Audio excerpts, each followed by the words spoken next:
Hello viewers, welcome back in this new session. आज हम जो है लेवलिंग के बारे में स्टडी करेंगे। फर्स्ट जो लेक्चर था अपना, उसके अंदर अपन ने जो है डिफरेंट लेवलिंग क्या होती है, ठीक है, और डंपी लेवल वगैरह इंस्ट्रूमेंट बारे के इंस्ट्रूमेंट जो यूज़ होते हैं लेवलिंग के अंदर, उसका हमने स्टडी किया। आज हम जो है लेवलिंग स्टाफ के बारे के अंदर और लेवलिंग कितने प्रकार की होती है उसके बारे में हम स्टडी करेंगे, ठीक है।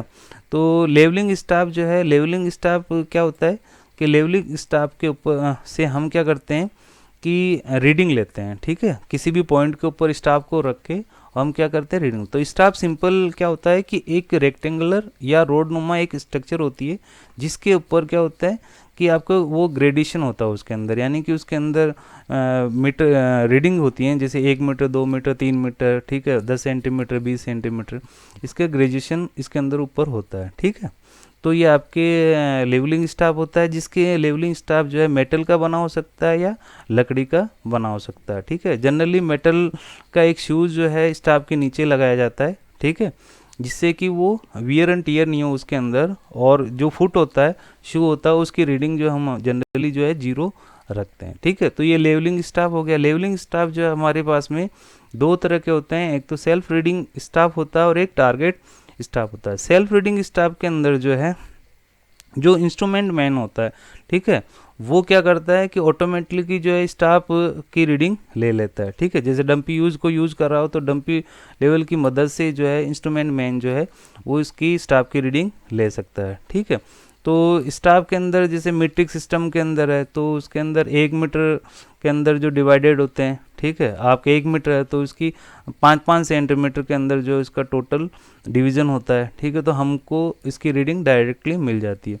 तो ये जो डिवीज़न है वो जनरली ब्लैक एंड वाइट से होते हैं। कई बार जो है जैसे डेसीमीटर है, मीटर है, वो जो लाइन होती है वो आपकी रेड कलर की उसमें इंकित होती है। तो आपको डिस्टिंक्टली अगर दूर से देख रहे हैं तो आपको पता चल जाता है कि ये 1 मीटर की है, 2 मीटर की है, 50 सेंटीमीटर की है, ठीक है, अकॉर्डिंग टू कलर जो है, ठीक है। तो सेल्फ रीडिंग स्टाफ जो होते हैं वो हमारे पास में 3 तरह के होते हैं। एक तो सॉलिड स्टाफ होता है, ठीक है, एक फोल्डिंग स्टाफ होता है और एक टेलीस्कोप स्टाफ होता है। सॉलिड स्टाफ जो होता है वो सिंगल पीस का होता है, जो जनरली 3 मीटर का होता है। फोल्डिंग स्टाफ जो होता है वो 2 पीस का बना होता है, जिसकी हर एक पीस की जो लंबाई होती है वो 2 मीटर होती है, जो फोल्ड हो सकता है एक दूसरे के ऊपर। टेलीस्कोप इसका स्टाफ जो होता है उसमें 3 पीस होते हैं। अपर होता है वो सॉलिड होता है, बाकी नीचे के 2 जो पार्ट होते हैं वो होलो होते हैं। तो अपर जो पार्ट है वो बाकी के रिमेनिंग के अंदर क्या कर सकते हैं, स्लाइड हो सकते हैं, ठीक है। तो इससे लेंथ इसकी छोटी हो सकती है, और जो इसको फिक्स करते हैं उसको ब्राज स्प्रिंग के द्वारा करते हैं ताकि मूव नहीं हो, ठीक है। टोटल लेंथ जो है आपके टेलीस्कोप स्टाफ की जो है आपके 4 से 5 मीटर हो सकती है, ठीक है। तो ये आपके सेल्फ रीडिंग हो गए। इसके बाद में आपके क्या है, टारगेट स्टाफ है, ठीक है। तो टारगेट स्टाफ क्या होता है कि टारगेट स्टाफ के अंदर क्या होता है कि अगर मान लीजिए कि आपके लाइन ऑफ साइट बहुत ज़्यादा हो, ठीक है, तो उस वक्त जो इंस्ट्रूमेंट मैन जो होता है या जो डंपी लेवल यूज़ करता है उसको बड़ी डिफ़िकल्टी होती है रीडिंग पढ़ने के लिए। तो इसमें क्या होता है कि टारगेट जो मैन होता है वो क्या करता है कि रीडिंग को नोट करता है, ठीक है। वो जो इंस्ट्रूमेंट है वो उसको कहता है टारगेट मैन को बाय हैंड सिग्नल्स के कि भाई आपको रीडिंग अब लेनी है अपने हैंड सिग्नल के द्वारा, ठीक है। तो टारगेट स्टाफ ये होता है, ठीक है। ये भी सेम आपके जो सेल्फ रीडिंग टाइप के होते हैं उसी टाइप के होते हैं, जैसे ओवल शेप हो सकते हैं, सर्कुलर हो सकते हैं, ठीक है।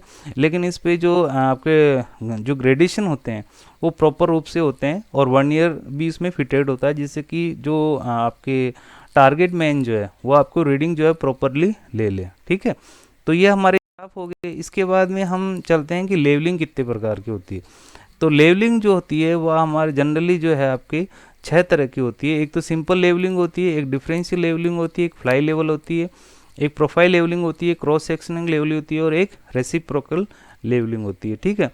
तो सिंपल लेवलिंग के अंदर क्या होते हैं कि अगर आपके पास में पॉइंट पास में हो, ठीक है, 2 पॉइंट पास में हो, तो हम सिंपल तरीके से जो है डंपी लेवल से और स्टाफ से हम डायरेक्टली हम लेवल या उसका आरएल निकाल सकते हैं और लेवलिंग कर सकते हैं। डिफरेंशियल लेवलिंग के अंदर क्या होते हैं कि अगर पॉइंट है वो डिस्टेंस लार्ज डिस्टेंस के ऊपर हो तब हमको क्या करना है कि डिफरेंशियल लेवलिंग के द्वारा हमको क्या करनी है, रीडिंग लेनी है। ठीक है, तो इसके अंदर जो इंस्ट्रूमेंट जो है आपको मोर देन 1 पॉइंट पोजीशन के ऊपर क्या करना पड़ता है, फिक्स करना पड़ता है। ठीक है, तो इसका हो गया सिंपल लेवलिंग के अंदर आपके पास पास में हो, डिफरेंशियल लेवलिंग के अंदर अगर दूर दूर हो तो आपको डिफरेंशियल लेवलिंग करनी है। इसके अंदर इसमें एक ही जगह पे आपके सिंपल में जो इंस्ट्रूमेंट सेट करते हैं, जबकि इसमें मोर देन 1 पॉइंट जो है इंस्ट्रूमेंट की पोजीशन सेट करते हैं। ठीक है, बाद में आपके फ्लाई लेवलिंग है। फ्लाई लेवलिंग हम जब करते हैं जबकि अपने जो वर्क प्लेस है वो बेंचमार्क से काफ़ी दूर के ऊपर हो। ठीक है, तो जैसे बेंचमार्क अपना 10 किलोमीटर दूर पे है, ठीक है, और अपन को 10 किलोमीटर के वहाँ पे आपको करनी है, तो हमको क्या करना, उस बेंचमार्क को क्या करते हैं हम, जहाँ पे वर्क प्लेस होता है उसको वहाँ पे शिफ्ट करते हैं। तो इसमें क्या करते हैं हम कि मोर देन 1 पॉइंट के ऊपर क्या करते हैं, इंस्ट्रूमेंट को सेट करते हैं, और हम क्या कर सकते हैं, ओनली बैक साइड और फोर साइड लेते हैं। लेने के पश्चात जो है टेम्परेरी बेंचमार्क जो है, जो एरिया वहाँ पे फिक्स करते हैं। तो इसका मतलब सिंपल ही हो गया कि ट्रांसफ़र करते हैं हम किसको, जो बेंचमार्क होता है उसको टेम्परेरी बेंचमार्क जो ओरिजिनल साइट है वहाँ तक लाने के काम में आती है। ठीक है, इसलिए हम इसको क्या करते हैं, फ्लाइंग लेवलिंग करते हैं।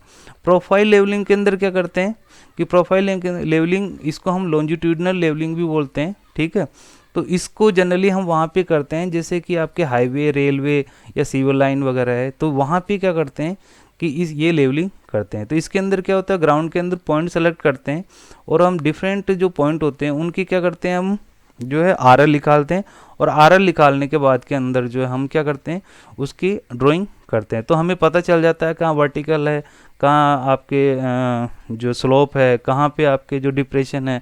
ठीक है, तो इसलिए ये लेवलिंग इसलिए की जाती है। ठीक है, इसके बाद में क्रॉस सेक्शनिंग है। क्रॉस सेक्शनिंग का मतलब हो गया कि आपके जो है लेफ्ट और राइट के अंदर जो है, ठीक है, अगर आपके लॉन्जिट्यूड है तो लेफ्ट और राइट के अंदर जो भी जो है उसके परपेंडिकुलर भी आपको क्या करना है, लेवलिंग करनी है। ठीक है, तो इससे ये होता है कि हमें जो ओवरऑल पिक्चर पता चल जाती है कि अगर जैसे अर्थ वर्क कैलकुलेशन करना हो आपको, जैसे वॉल्यूम वगैरह करना हो, ठीक है, तो हम क्या करते हैं, क्रॉस सेक्शनिंग जो है इसकी लेवलिंग करते हैं। ठीक है, रेसिप्रोकल लेवलिंग हम जो है वहाँ पे करते हैं जहाँ पे जो है फॉर एग्जांपल साइट जो है वो क्या है, रिवर वगैरह, इनसे क्या ऑब्स्ट्रक्शन जिसके अंदर हो रहा हो। ठीक है, तो इसके अंदर क्या करते हैं कि डिस्टेंस जो है, दो पॉइंटों की जो डिस्टेंस है उसकी क्या करते हैं हम जनरली इक्वल लेते हैं, तो इसको क्या बोलते हैं हम, रेसिप्रोकल लेवलिंग करते हैं। ठीक है, तो इससे फ़ायदा क्या रेसिप्रोकल लेवलिंग का, कि जो नॉन पैरेललिज्म के ऑफ लाइन ऑफ कोलिमेशन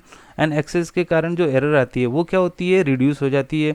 इसके साथ में कर्वेचर और रिफ्रैक्शन जो करेक्शन अप्लाई करते हैं अपन, ठीक है, वो एरर भी रिमूव हो जाती है। ठीक है, तो रेसिप्रोकल लेवलिंग के अंदर हम क्या करेंगे कि दो पॉइंट के ऊपर जो है हम आपको हाइट उनकी निकालनी है, और वहाँ पे एक दूसरे के से एक पॉइंट से आपको दूसरे पॉइंट पे रीडिंग लेंगे, फिर इंस्ट्रूमेंट को उस पॉइंट पे फिक्स करेंगे और फिर नेक्स्ट की उसकी रीडिंग लेंगे। ठीक है, तो ये जनरली ऑब्स्ट्रक्शन वगैरह मैंने बताया जब होता है, जब ये जनरली काम में आती है। ठीक है, थैंक यू। ये सम रेफरेंसेस है जिसको कि आप यूज कर सकते।